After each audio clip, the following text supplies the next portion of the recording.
Kaginan, 33, Aksyon George Sicaw Cabrera. Mayong gabi sa Iloilo. Aksyon Radio.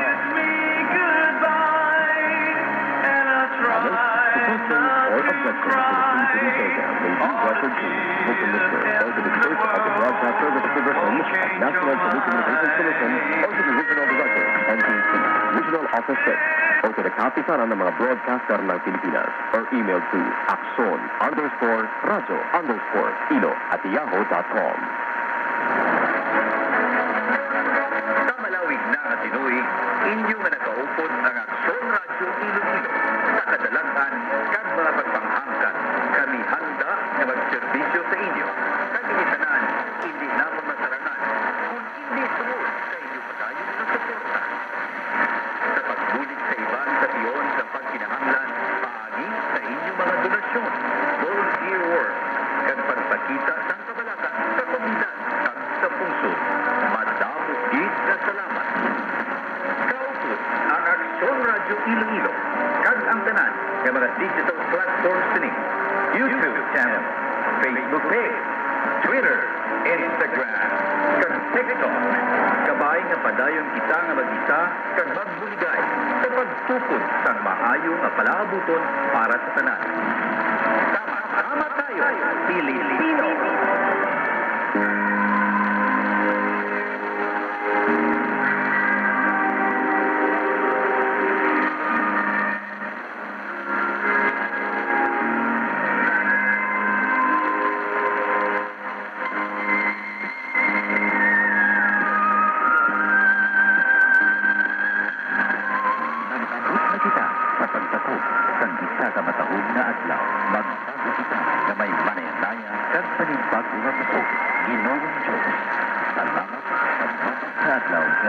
Pinapasalamatan naman sa iyong balhas sa kasapusan na kabuhi kag paghatag proteksyon sa amon sa karon nga adlaw.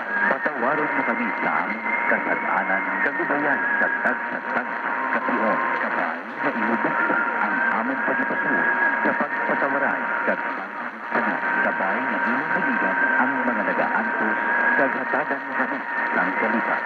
Pamamayuan namon ang mga libre sang atong puso kag ang tawag na may responsibilidad kabay na imo ipadayon ang paghatag sa among tanan.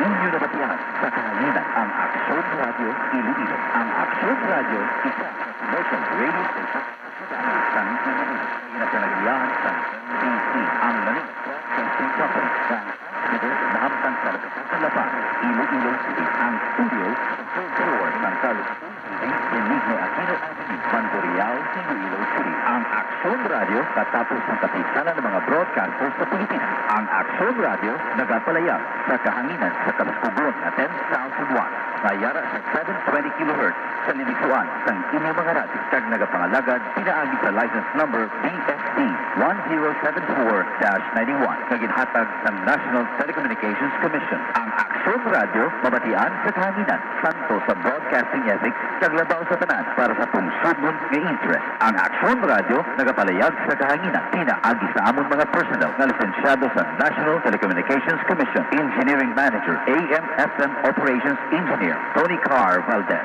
Upod man ang mga first-class radio operators Jose Rolly Padillo, Ben Abentino, Mark Anthony Rivera, Johnny Vulcan at Silano Hilao, kag Wilman Balondon. Ladies and gentlemen, the Philippine National Anthem.